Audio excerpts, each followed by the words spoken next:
Want to level up your leadership? Welcome to The Boss Coach. A dash of cool, a splash of class. The Boss Coach leads, no time to pass. Oh, the Boss Coach, the leader's Yeah, that's my jam. You know, we start out little ways until we hit 100 subscribers. When that happens, you know what? You'll get a new theme song. So if you start forwarding to friends, sharing episodes, we will get there together. Just remind them that's helpful. It's free. You're not trying to get them to sign up for something. You know, they're not going to get junk email. They're not going to get spam calls. It's just good old-fashioned free content. Well, hey, boss, how's business? Hey, did you know today is National Bosses Day? Well, that is the day I'm recording this is National Bosses Day anyway. Sure, it's a Hallmark holiday, but still, it's worthy of something. Hopefully you got some nice shout-outs, maybe a little gift, just something that lets you know that you are appreciated for being a boss and the people like you. Well, thanks for clicking and listening. My name is Patrick McGranahan. Welcome back to The Boss Coach. If you're new to the show, check out the podcast trailer. That's episode 100. It gives you a little background on what The Boss Coach is all about. And if you're sharing episodes, I think that's the best one to share to start with, so they all know what the whole intent of the podcast is. All right, well, let's slow down, hit your turn signal, and get ready for today's topic, merge ahead. So have you ever been through an M&A? That's mergers and acquisitions. Meaning, have you combined with another company, or have you been acquired by another entity? Back in 2024, there were actually 13,697 mergers or acquisitions in the United States. And of those, 373 were over $1 billion. So what's happening out there? A lot of you have been through an M or an A, and I'm guessing that if you're listening, you've been through one of these as well, so you have some context. A merger, to get more specific, is when two companies, typically of a similar size, combine to form a new single legal entity. This is partially because they want to grow what they call inorganically. This is often also a merger of equals, probably less common than acquisitions where a company outright buys another. So that's when one company, the acquirer, purchases another company that would be called the target. The acquired company is absorbed into the acquirer and really ceases to exist as an independent entity. I've been through one big acquisition and also one big merger and probably 4 different private equity investments. So I think I have some context here and can provide some good information about mergers and acquisitions. But really, why do companies do this? Well, generally, companies pursue M&A to expand their reach, maybe to enter new markets, increase market share, achieve synergies to improve efficiency and profitability, all the buzzwords. The purchaser might also be private equity, which I'm very familiar with also. The bottom line is they do it because it's more profitable. It always is about making more money. And when you look into it, the resources out there for mergers and acquisition support, they're largely aimed at CEOs or high-level C-suite, more like a how-to guide. But there's very little devoted to anyone below the C-suite, those of us in the area we are. They've got different motives than we do, plus they've got golden parachutes. So, boss, I'm giving you a survival guide on how to make it through to the other side of a merger or acquisition. I guess you haven't heard, but Mobil bought Exxon. Well, I think you got it back asswards. Exxon went ahead and bought your butt. It stings, don't it? Actually, neither company bought the other. They merged. Okay, first things first, let's do a little myth busting, because people have immediate reactions when they hear that they're going to be bought. Usually it's not good. But myth number 1 is, we're all going to get fired. Nope. That doesn't make any sense. Work still needs to get done. Everyone's resources on both sides of the equation, the acquiring company or the merging company, everyone's maxed out. So shared services might be vulnerable. Like if you're in accounting, HR, marketing, sure, they're going to look for some efficiencies. But if you make money for the company or you support those who do, you're probably okay. But really, whatever both companies are doing to service their clients or customers, you're not going to make that immediately go away because you combine, right? There's synergies that only go so far. Myth number 2 is, our culture will change. You know what? Only if you let it happen. But often the larger entity that you're merging with or being acquired by has more resources and probably has a better culture and better benefits. A company with a bad culture usually isn't successful enough to acquire you. And for a merger, usually the stronger culture wins. So you're probably going to come out on the good side of that one. And then myth number 3, they don't understand our business. Look, M&A experts spent months studying the compatibility very deliberately before they went through with this deal. I assure you, they understand your core business and decide the merger or purchase is mutually beneficial. They want your customers and they need the synergy. So they really do understand your business and know that this is beneficial for everyone. So before we talk about how to survive a merger or acquisition, first you need to make a very important decision. Do I want to stick this out? I'm not going to lie, it's going to be tough and a lot of work. So is it worth it to you? If so, I can help you. Listen closely to this truth bomb, okay? The new organization needs you.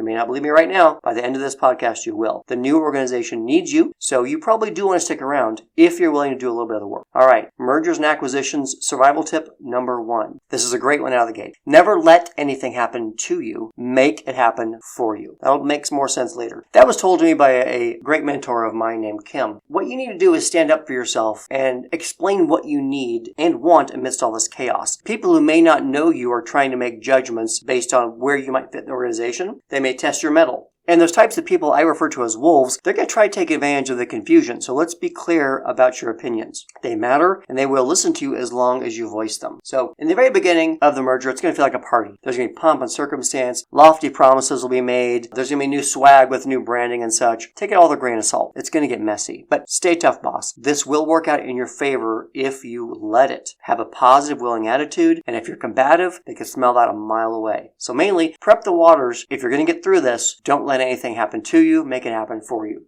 M&A survival tip number 2, the sizing up. So this is probably going to happen with consultants. You're going to be in a whole lot of meetings. You're going to be invited to give all kinds of input by these people who don't work for either company. They are consulting firms. They are not your enemy. They can be your friend. These are basically job interviews, right? But they're going to be to see where you fit in the new org. The new company will be looking to these consultants to help fill out the new org chart. And it's extremely important for them to get it right. So make sure to sell your skill sets and talk about your leadership skills. Talk about what you bring. Talk about your value proposition. Make them know exactly where you would fit in the new org. And heck, tell them where you want to fit in, but you aren't there yet. You might be able to leverage this for a little bit of a promotion. M&A is simply a huge opportunity to excel where former leadership may have failed you. You also might want to engage in a little bit of light bus shoving. Very light. What I mean is, if things didn't work the way they should have previously, you can bring that up. Look, these are people coming in who want to sell ideas that will change the new organization for the better. So if you can point out maybe some mistakes that were made, they're going to use that, and now is the right time to get them on the table. Because coming from somebody else who's a consultant, you know what? They're going to come up with ideas that are probably just your ideas, but with more clout. So feed them all of your great insights that may have been overlooked before. They will sell them to the new org for you and probably recommend you for all the great insights that you gave them. Here's an example. During one of the M&As, I was in a meeting with an outside consultant, PwC, and I knew I had to come in hot because I asked ahead of time other people who had already spoken to these consultants to see what they were going to ask. So I already knew their questions. I came in with lots of opinions. I came in with a strong insight and viewpoint. I came in with lots of basically good information that they were going to use to sell my position in the company and also sell what needs to happen to make the organization work. So really, working with these consultants can be extremely helpful. By the time we came out of those meetings, I was in a much better position than I was previous to the M&A. Okay, M&A survival tip number 3. This is called the speed dating. Here come some more meetings, boss. But these are between you and people in the new organization, not the consultants. You're going to need to explain where you fit in, what you've been doing, and what you bring to the table. But now you're selling yourself to the people in the new company. So a thing to do here is to build a PowerPoint. You're going to use this a million times, but be prepared. You can make it ahead of time. Make them like you. Make them realize your value and your worth, but mainly just help to start forming a good relationship. And I tell you what, you need to prove the number one thing that you need to do in this process. You are useful and you are hopefully essential. That's what they need to come away with, knowing that you belong in the org and they can't do it without you. So here's a good example. When we had a merger with a light company, I got to do this kind of a welcome tour. I got to visit a bunch of new offices. And when I did, I had my story down. And one of my messages was, hey, I know where all the bodies are buried. But the joke was like, I've been around a while. I know where everything fits. I'm a wealth of information to you and I'm willing to work with. I built likability. We took them out to eat, took them out for drinks, spent a lot of time sitting down and learning about what they do, not just talking about myself. And ahead of time, I also asked who I needed to speak to in this new org as well. Who's important? Who are the influencers? And I was really able to help them too because I brought a wealth of information about this mysterious company they were merging with. So now they saw me as the lifeline between the two. That is a great way to get past the speed dating stage.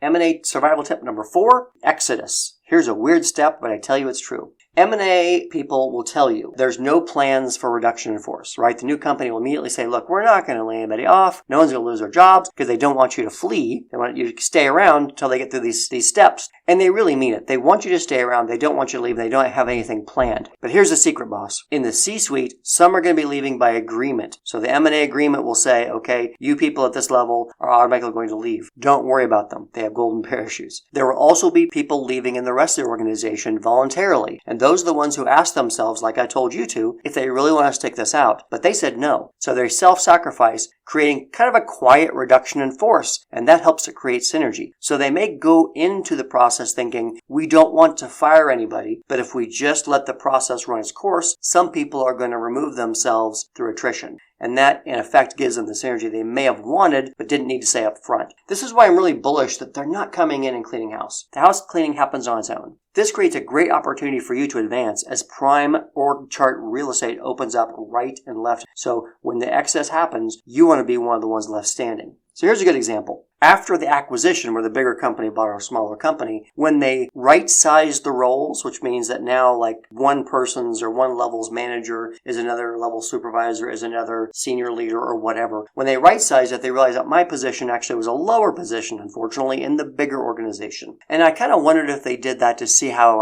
I would react to it. But I stayed firm, and I said I understood that that's how the new leveling worked, and as long as my pay was the same, that's just fine. And I stuck it out. And guess what? As we moved through the process, there was more and more natural attrition happening due to the M&A activities, and more levels opened up for me. So I got my promotion right back to a higher level, and now with higher pay. Sometimes you just have to wait them out. That's how you get past the exodus. And finally, M&A survival tip number 5, the reorg. Don't panic. This one was always going to happen. Think of the NFL training camp. As they're going through, they've got, hundreds of guys. They always have to whittle it down to the 53-man roster. So after they've sized everyone up and all the people who were going to leave or didn't know if they want to stick around after they leave, now they say who's left and where they fit. You'll probably get some new reports in the process and most likely a new boss too. So immediately set up introduction meetings like 3 seconds after it's announced. It's like Survivor after the merge, right? You make a good first impression, you make alliances. Hey, boss, you made the roster. Now the dust has settled. Time to move forward to business as usual or BAU. Here's an example. After the merger I was in, I was able to start this new QA team from scratch. A lot of fun, kind of cushy, but a good time. Not used to the support roles that I was leading. Months into it though, another opportunity opened up, which I also took. And there can continue to be aftershocks like that where new things open up and new people leave and new things change. Just stay alert. You never want to waste a good crisis. The bottom line is, you can survive a merger or acquisition if you want to. You have to stay calm, adapt, go with the flow, be positive, and be useful. I'll repeat this one more time. The new org needs you if you're willing. Make it through is truly up to you. Never let it happen to you. Make it happen for you. So here's a story that's somewhat similar. It's not exactly an M&A. It's at a different, more pedestrian level, but it really rings true here. So I was in children's ministry at a church on the side, just a volunteer thing, and it was a whole ton of fun. I was a creative director working with someone named Trish. And when Trish left, Suzanne took over. A lot of the people I worked with, who were good friends of Trish as well, said,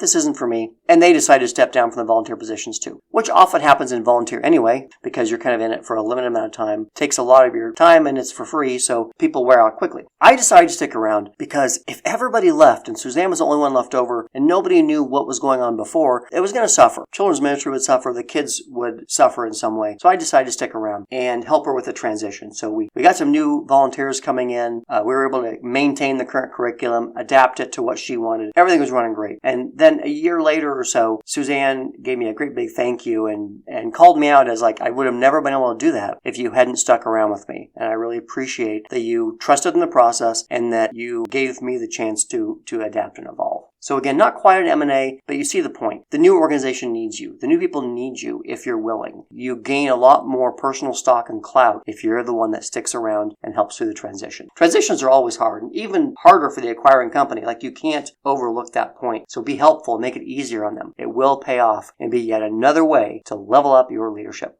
So here's what you can do right now to prepare for a merger and acquisition. Start that PowerPoint I mentioned before, the one where it talks about you and what you bring to the organization. I guarantee you your peers will not have that ready, but you work on it now. It's the one that's your value proposition. It explains how you're useful and needed. Do this now while you're not stressed by the actual merger situation. You will thank me later while you do this with a clear head. But first, I'll thank you. Thank you for your time. I'm Patrick McGranahan, the Boss Coach. Make sure to subscribe and thumbs up so you get notice of new episodes. Please share my episodes with friends. A lot of you are doing that. That's how I spread the word. That's how I'm getting more subscribers. I really, really appreciate it. Hopefully, my messages are resonating with many of you. Also, send comments. I'd love to hear from you. It gives me suggestions for future episodes. I don't get a ton of comments on the episodes, but that's because people are reaching out to me separately. It's supposed to help the algorithm if you do drop a comment within the podcast platform. So if you do that, that'd be great. It would help out a lot. But until then, I'll see you next time on The Boss Coach.